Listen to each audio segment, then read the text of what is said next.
আওয়ামী লীগের কার্যক্রম নিষিদ্ধ সংক্রান্ত প্রজ্ঞাপন জারির পর সিইসি নেতৃত্বে বসেছেন নির্বাচন কমিশনাররা। সেখানে আছেন সহকর্মী তাজনুর ইসলাম। যাচ্ছি তার কাছে। তাজনুর, প্রজ্ঞাপন জারির পর শুরু হওয়া বৈঠকে আওয়ামী লীগের নিবন্ধন সংক্রান্ত কোনো সিদ্ধান্ত কি আসতে পারে?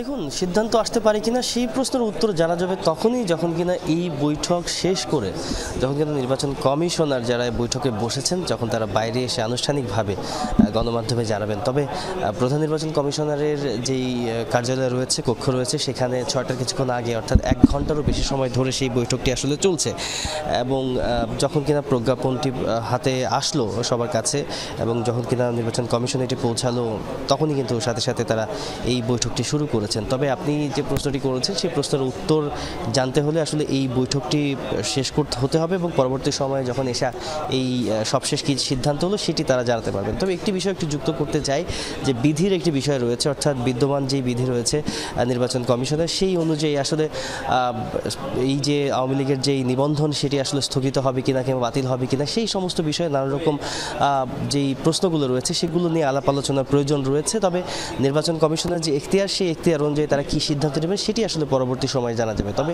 প্রজ্ঞাপন যেটি হয়েছে আওয়ামী লীগের কার্যক্রম নিষিদ্ধের, সেখানে তো সুস্পষ্টভাবেই এই যে আওয়ামী লীগ এবং তার যে অঙ্গ সংগঠনের যত ব্যানার রয়েছে কোনো ব্যানারে আসলে তারা কোনো রকমের কোনো কার্যক্রম সেটি কিনা সেটি মাঠে ময়দানে কিংবা সাইবার স্পেসে কোনোভাবে আসলে কোনো কার্যক্রমে তারা অংশ নিতে পারবেন না।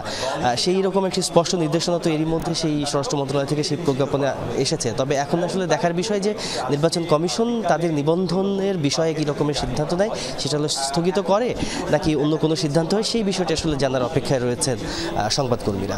দেবাশিস, ধন্যবাদ তাজনুর যুক্ত হবার জন্য।